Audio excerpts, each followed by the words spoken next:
সামনে প্রধান অতিথির বক্তব্য পেশ করছেন বাংলাদেশ জামাত ইসলামী আমির জামাত বিশ্ব ইসলামী আন্দোলনের অন্যতম প্রধান মানবিক নেতা আজকের এই জনসমুদ্রের প্রধান অতিথি মানবিক বাংলাদেশের প্রধান জনাব ডাক্তার শফিকুর রহমান।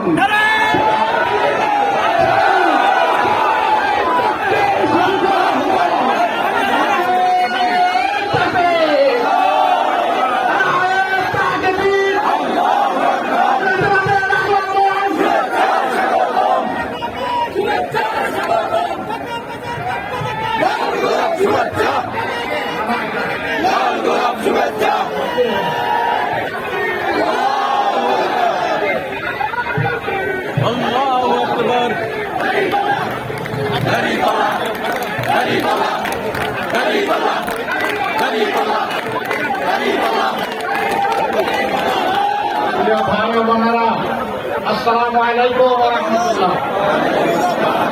কেমন আছেন আপনারা? আলহামদুলিল্লাহ রাব্বিল আলামিন।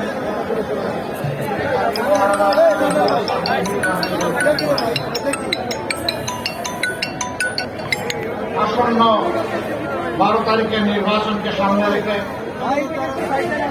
মর্যাদাপূর্ণ রাজধানীর আসন ঢাকা 4 এবং 5-এর উদ্যোগে আয়োজিত নির্বাচনে জনসভার সম্মানিত সভাপতি